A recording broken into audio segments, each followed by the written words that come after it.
Tafsir Al-Azhar Quran Surat An-Nisa ayat 36 bagian kedua.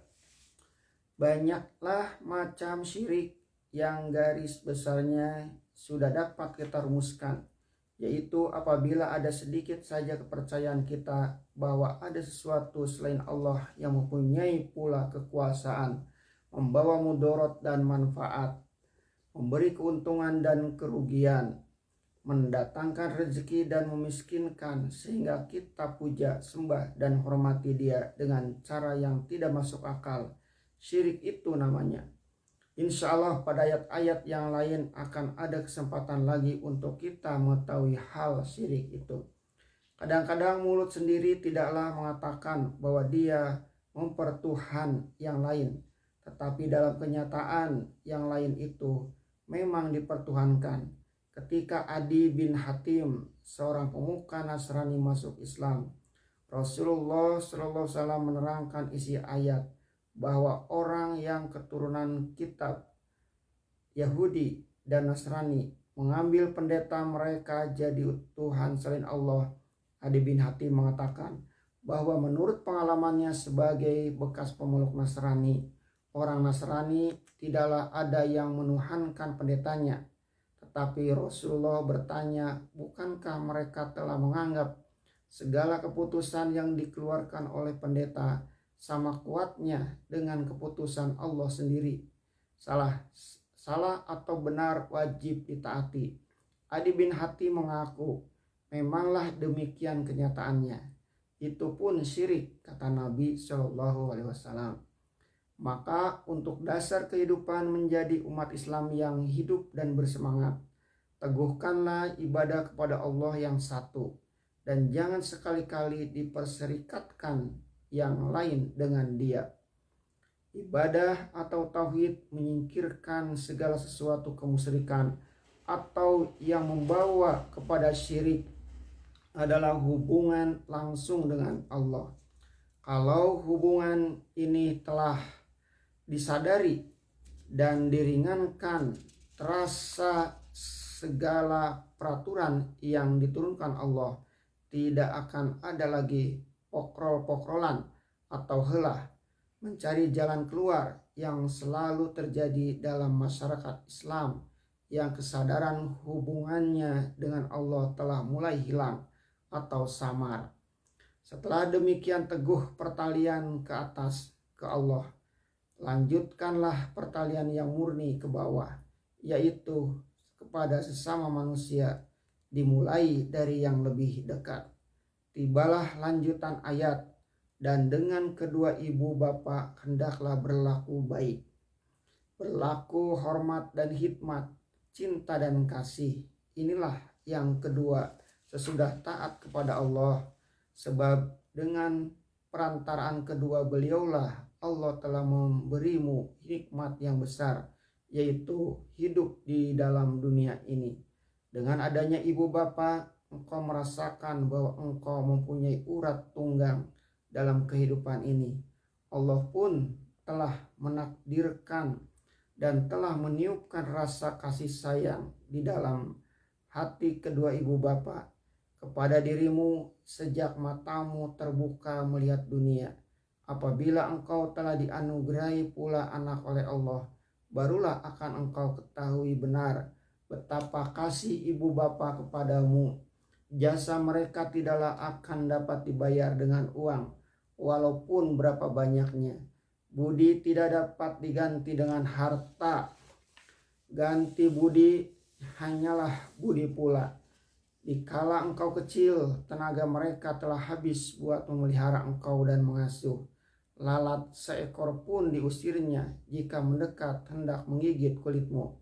Betapapun nyenyak tidur ibumu tengah malam, terdengar saja engkau menangis hendak menyusu, di saat itu juga dia terbangun. Ayahmu pun pagi-pagi benar sudah bersiap keluar rumah mencari makan.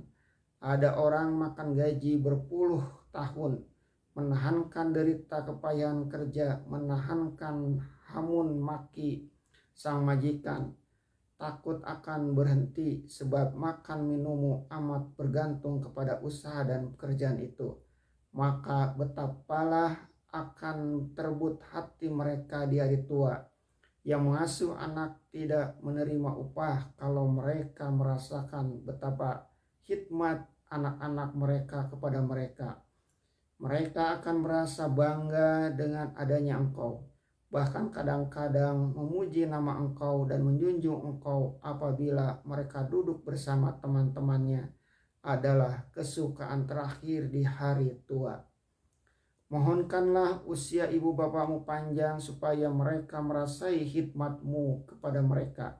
Jika mereka meninggal lebih dahulu, jangan lupa mendoakan moga-moga Allah mengasihi mereka seperti mereka mengasihi-Mu di kala-Mu masih kecil, dan agar mereka diampuni dari segala dosa. Kononnya, menurut sabda Nabi Shallallahu Alaihi Wasallam, doa anak yang soleh adalah laksana pensiun yang diterima terus oleh ibu bapa di alam barzah. Di dalam surah Al-Isra diterangkan lagi panjang lebar hubungan anak dengan kedua orang tua. Kemudian lanjutan ayat lagi, dan keluarga karib, yaitu saudara-saudara seibu sebapak, atau sebapak saja atau seibu saja, saudara dari bapak laki-laki dan perempuan, saudara dari ibu laki-laki dan perempuan, dan lain-lain. Berbuat baiklah selalu dengan mereka. Mereka itulah yang disebut juga ulul arham. Berarti kasih bertali sayang. Dengan adanya mereka kita merasa rimbun rampak hidup di dunia ini. Kisah kasih menimbulkan kode-kode kehormatan, kekeluargaan, tradisi yang tidak tertulis, kebiasaan yang istimewa kepunyaan satu keluarga besar. Sebab tabiat pindah memindah, perangai tiru meniru, sehingga masyarakat luar dapat mengetahui budi baik istimewa kepunyaan satu keluarga. Memang diakui bahwa percobaan dalam hubungan keluarga dekat itu banyak pula. Ada saja soal yang akan mengganggu, kadang-kadang soal-soal tetek bengek. Tetapi ajaib sekali bila datang suatu bahaya, semuanya turut merasakan. Robek keluarga adalah laksana robek-robek bulu ayam. Robek buat bertaut lagi. Sebab itu terutama di zaman sekarang, zaman urbanisasi, orang kampung berdoyong hidup ke kota. Hendaklah orang tua mengenalkan kepada anak-anaknya yang lahir di rantau siapa keluarganya, siapa mamaknya, pamannya, andunya, dan uncuknya, sehingga sampai turun-temurun silaturahim tidak putus.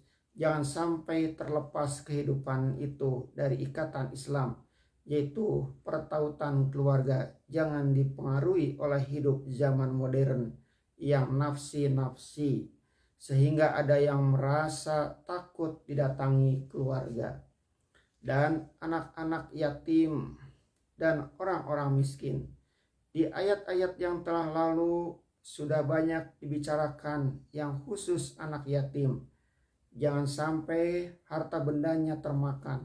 Sekarang diperingatkan lagi bahwa anak-anak yatim itu adalah beban bagi keluarganya yang dekat. Terutama jika ibu si yatim itu bersuami lagi. Hendaklah suami ibunya itu memandangnya sebagai anak sendiri.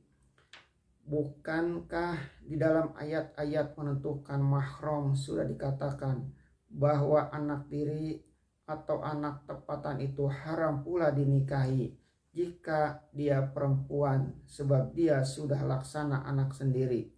Keluarga dari si mati, saudaranya atau yang lain berkewajiban membela anak itu sampai dia dewasa, terutama pendidikannya. Jangan sampai dia menjadi anak luntang-lantung karena tak ada lagi ayahnya yang menjaga, terutama kalau dia miskin. Harta pusaka ayahnya tidak banyak. Pendeknya, jika dia telah dewasa kelak, jangan sampai dia merasa jiwa kecil sebab tidak ada ayah. Bahkan banyak kali terjadi anak-anak yatim menjadi orang berjiwa besar menghadapi hidup karena kebangkitan semangatnya. pelopor anak yatim yang paling besar selama dunia